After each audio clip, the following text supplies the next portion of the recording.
इटावा कोलकाता में एक महिला डॉक्टर की निर्मम हत्या को लेकर जनाक्रोश उभर आया है, जिसके चलते सैकड़ों लोग सड़कों पर उतर आए। इस दर्दनाक घटना के खिलाफ इटावा में बलराम सिंह चौराहे से पक्के तालाब तक एक विशाल कैंडल मार्च का आयोजन किया गया, जिसमें समाज के हर वर्ग के लोग शामिल हुए। कैंडल मार्च निकालते हुए सभी ने महिला डॉक्टर के लिए न्याय की मांग की और उसकी आत्मा की शांति के लिए श्रद्धांजलि अर्पित की।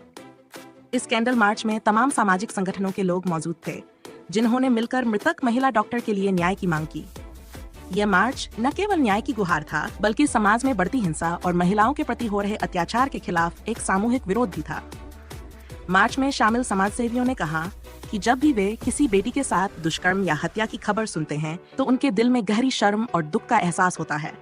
इस घटना ने उन्हें झकझोर कर रख दिया है और उन्हें ये सोचने पर मजबूर कर दिया है कि समाज का नैतिक और चारित्रिक पतन किस हद तक हो चुका है।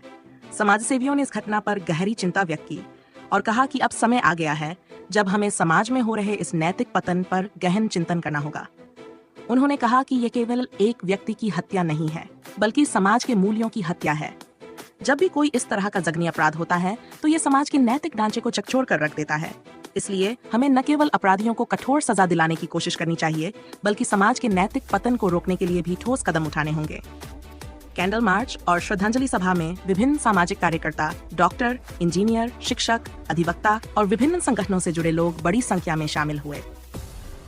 यह सभा समाज के हर वर्ग के लोगों का एकजुट प्रयास था, जिसमें उन्होंने न केवल अपनी संवेदनाएं व्यक्त की, बल्कि इस जघन्य अपराध के दोषियों को जल्द से जल्द कठोर सजा दिलाने की मांग भी की। सभा में मौजूद लोगों ने स्पष्ट किया कि इस तरह की घटनाएं समाज के लिए एक बड़ा धक्का है और यदि दोषियों को कठोर सजा नहीं दी गई, तो ये संदेश जाएगा कि अपराधी आसानी से बच सकते हैं। इसलिए ये आवश्यक है कि कानून व्यवस्था सख्त हो और दोषियों को जल्द से जल्द सजा दी जाए, ताकि भविष्य में इस तरह के अपराधों पर लगाम लगाई जा सके। कैंडल मार्च में उपस्थित सभी लोगों ने एक स्वर में कहा कि अब समय आ गया है कि समाज में हो रहे इस नैतिक पतन को रोकने के लिए ठोस कदम उठाए जाएं। ये केवल सरकार और कानून व्यवस्था की जिम्मेदारी नहीं है, बल्कि हर व्यक्ति की जिम्मेदारी है कि वह समाज में हो रहे अन्याय के खिलाफ आवाज उठाए और सही के साथ खड़ा हो। महिला डॉक्टर की हत्या ने समाज को झकझोर कर रख दिया है और इस घटना ने एक बार फिर हमें सोचने पर मजबूर कर दिया है कि आखिर क्यों हमारे समाज में ऐसी घटनाएं हो रही हैं। कैंडल मार्च के दौरान लोगों ने अपनी भावनाओं को खुलकर व्यक्त किया और सरकार से इस मामले में तत्काल कार्रवाई की मांग की। सभी ने मिलकर यह संकल्प लिया कि वे इस जघन्य अपराध के दोषियों को कठोर सजा दिलाने के लिए अपनी पूरी ताकत लगाएंगे। औरत तब तक चैन से नहीं बैठेंगे जब तक कि पीड़िता को न्याय नहीं मिल जाता।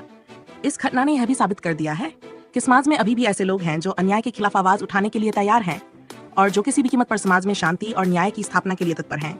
कैंडल मार्च का आयोजन इस बात का प्रतीक था कि जब तक समाज में अन्याय होता रहेगा, तब तक लोग इसके खिलाफ अपनी आवाज बुलंद करते रहेंगे। कैंडल मार्च और श्रद्धांजलि सभा में सभी ने इस बात पर जोर दिया कि इस घटना के दोषियों को जल्द से जल्द सजा मिलनी चाहिए, ताकि भविष्य में इस तरह की घटनाएं न हों। उन्होंने कहा कि इस तरह के अपराध केवल कानून व्यवस्था के कमजोर होने का परिणाम नहीं है, बल्कि ये समाज में बढ़ती संवेदनहीनता और नैतिक पतन का प्रतीक हैं।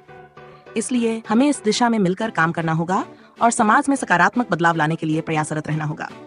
कुल मिलाकर इटावा कोलकाता में महिला डॉक्टर की निर्मम हत्या के खिलाफ निकाले गए इस कैंडल मार्च ने समाज के हर वर्ग को झकझोर कर रख दिया है और इस घटना के प्रति लोगों की संवेदनाएं और आक्रोश को स्पष्ट रूप से प्रदर्शित किया है। अब समय आ गया है कि समाज में इस तरह की घटनाओं को रोकने के लिए सख्त कदम उठाए जाएं और दोषियों को जल्द से जल्द न्याय के कटघरे में खड़ा किया जाए।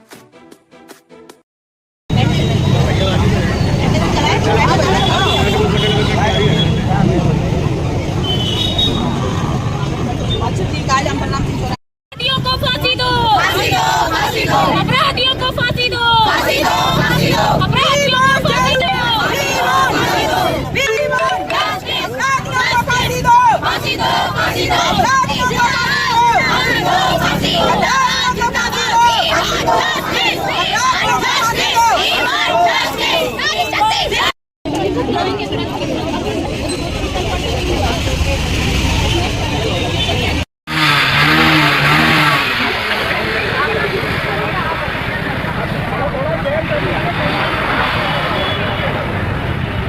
पीछे चलना थोड़ा।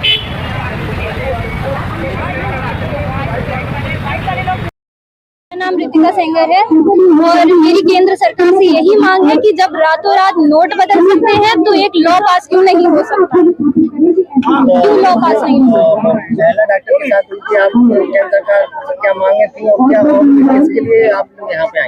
हम यहाँ पर जस्टिस की मांग कर रहे हैं कि हमें आरोपियों का पता क्यों नहीं चल रहा। तो वहाँ की सरकार क्या वहाँ की सरकार लाठीचार्ज कर रही है। हमारे संघ के एबीवीपी वाले वहाँ पर जस्टिस के लिए खड़े हैं, नारे लगा रहे हैं, उन पे लाठीचार्ज हो रहा है। क्यों हो रहा है लाठीचार्ज? उन पे क्यों नहीं हो रहा जो आरोपी हैं? तो ये जो आप लोगों ने आज कैंडल मार्च निकाला है, किस सिलसिले में कैंडल मार्च निकाला है, क्या कहना चाहेंगे? कलकत्ता में एक डॉक्टर के साथ जो जघन्य हत्याकांड हुआ है उसको लेकर पूरे देश में सभी दलों के लोगों में और सभी समाज के लोगों में आक्रोश है। अपराधियों को फांसी की सजा मिलनी चाहिए। इस मांग को लेकर हम लोग कैंडल मार्च का आयोजन किया है और लगता है बंगाल में गुंडा राज कायम है। वहाँ की सरकार ऐसे अपराधियों को बढ़ावा दे रही है। इतना बड़ा कांड हुआ है और बंगाल की सरकार चुपचाप बैठी हुई है। आगे क्या आपने शासन प्रशासन से किस तरीके की मांग रखते हैं आप? हम तो यही कहेंगे कि शासन प्रशासन सभी लोग एकजुट रहे। ऐसे डॉक्टर के साथ जो हत्याकांड हुआ है उनको फांसी की सजा, कठोर सजा मिलनी चाहिए। आज जिस तरीके से ये कैंडल मार्च निकाला है, इस पर क्या कहना चाहेंगे आप?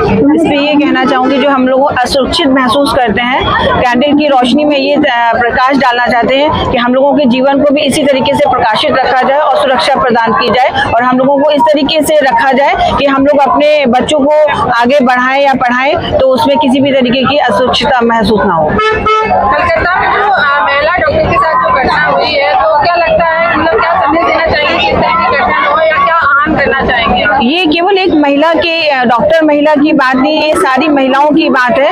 संदेश यही देना चाहूंगी कि इस तरीके का समाज में अब विकृत नहीं होना चाहिए। लोगों को इस चीज के लिए समझ होनी चाहिए। जो इस तरीके के लोग हैं उनको पहचान करके उनको पहले से ही दूरी बना करके रखना चाहिए ताकि लोग समाज में उन लोगों से अपने आप को सुरक्षित कर सके और सुरक्षित रख सके। इंसाफ के लिए क्या कहना चाहेंगे? इंसाफ के लिए कहना चाहूंगी कि हम लोगों को हमेशा इंसाफ चाहिए। हमको पुरुष का बराबरी का दर्जा दिया जाता, फिर हमें क्यों इतना दबा दिया जाता है कि चाहते हुए भी हम ऊपर नहीं उठ पाते हैं। आप बताएंगे अभी तक